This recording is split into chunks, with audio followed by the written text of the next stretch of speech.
Olá, você sabia que refluxo esofágico é falta de acidez no estômago e não excesso? Isso muda muitos conceitos comuns, porque as pessoas acreditam que tem o refluxo porque o estômago está ácido demais. Não, é exatamente o contrário. O estômago, quando ele perde a acidez, que entra em refluxo. Deixa eu explicar um pouquinho melhor para vocês.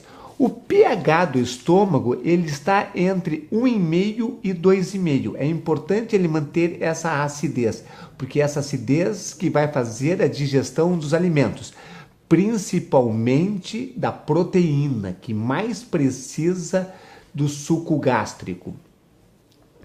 E essa proteína digerida, ela sai do estômago pelo piloro, vai para o duodeno, onde recebe a bile e sucos pancreáticos, enzimas pancreáticas, para continuar a digestão pelo intestino. O alimento, ele começa sendo mastigado, onde ele recebe a saliva, importantíssimo na digestão final, é a saliva, e que ela é muito pouco valorizada, as pessoas mastigam pouco, ou seja, dão pouca saliva para o alimento e pagam o preço lá embaixo no intestino e em toda a sua saúde, na digestão do alimento.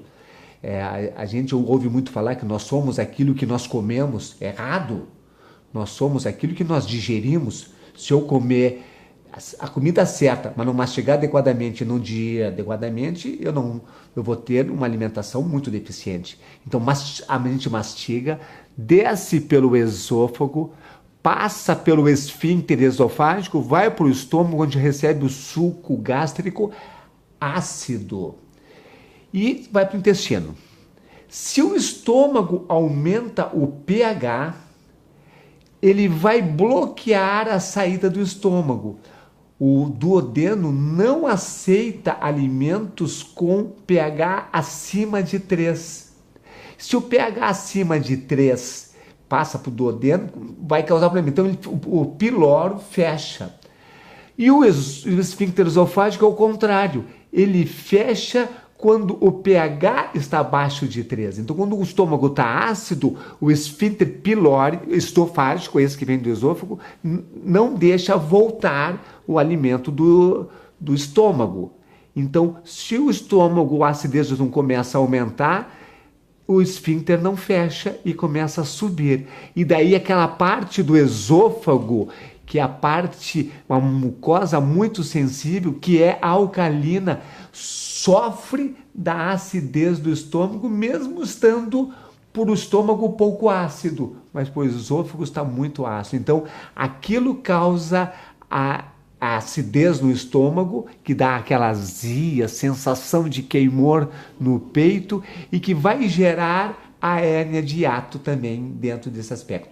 Algumas coisas desencadeiam essa parte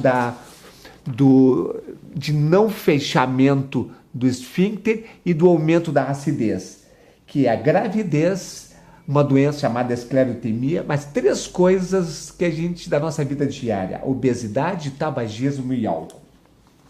Bom, quando a gente come uma proteína, nós precisamos de suco muito gástrico, entre 1,5 e 2. Tal. E daí essa proteína sofre a digestão e ela passa pelo piloro, vai no duodeno, recebe o suco pancreático. Essa proteína normalmente tem gordura junto, recebe a bile e vai para o intestino, se decompõe em aminoácidos e o organismo passa pela mucosa do intestino, vai para o sangue e o organismo recebe aquela quantidade grande de aminoácidos. Quando o estômago não está com um nível de acidez adequado, ele está mais alto, o pH, a proteína não sofre, não recebe todo o suco gástrico, ela não digere adequadamente, ela não fica mais em pedacinhos pequenininhos, minúsculos, ela vai ficar em pedaços maiores. Quando chega no duodeno, o pâncreas tem que trabalhar um monte para produzir enzimas pancreáticas para tentar compensar aquilo que não foi feito na mastigação com a salivação, no estômago com suco ácido, e a bile tem que ser produzida em grande quantidade para compensar aquela gordura que não foi bem digerida. E vai assim por todo o intestino delgado e todo o intestino grosso, e acaba saindo pedaços de alimentos não digeridos nas fezes, ou seja, nós não aproveitamos a alimentação.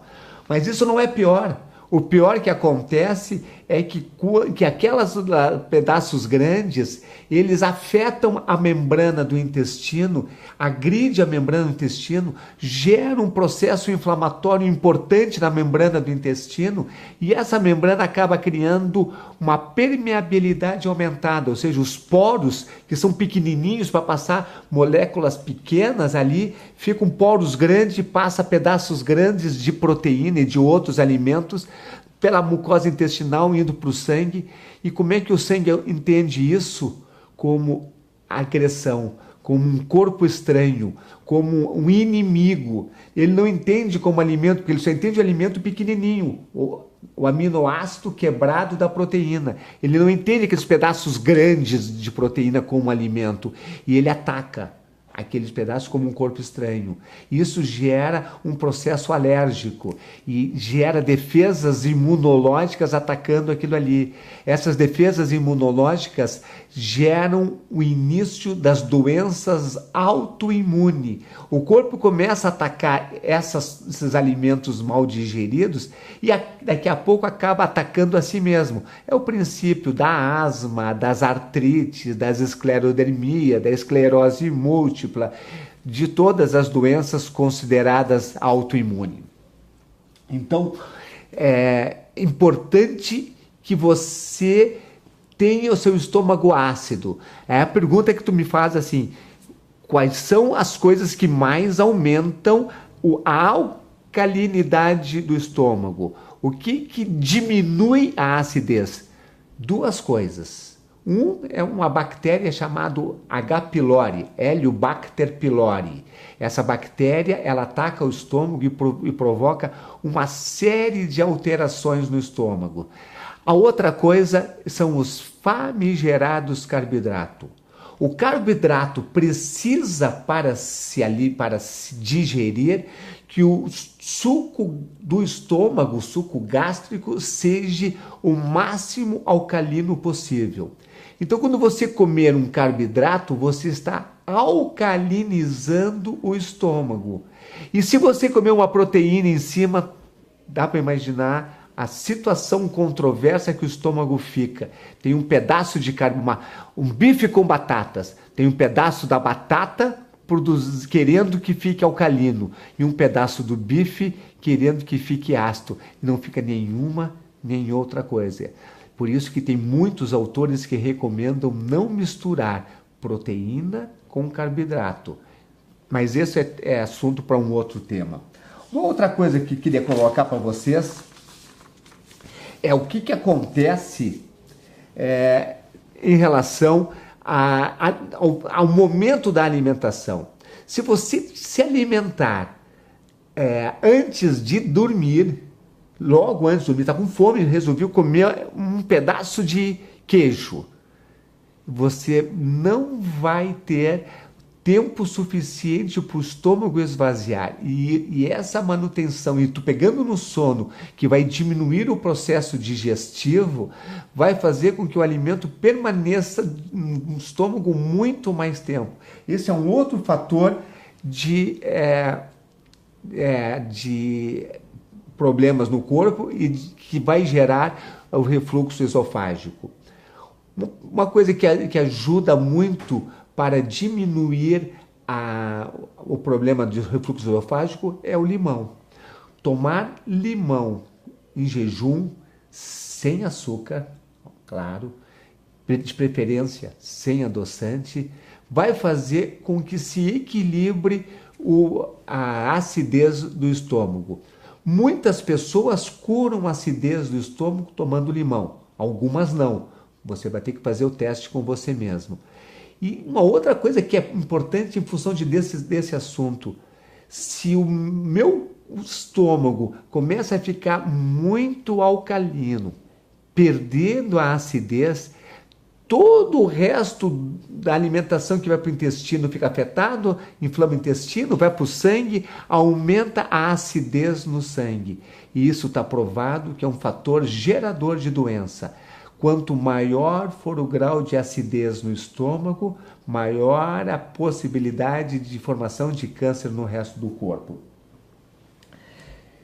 Uma das funções assim do estômago, só para nós concluirmos e deixarmos assim mais completo esse vídeo, o objetivo da acidez no estômago é esterilizar os alimentos. Quando a gente come alimentos contaminados, a acidez do estômago ajuda a esterilizar o alimento.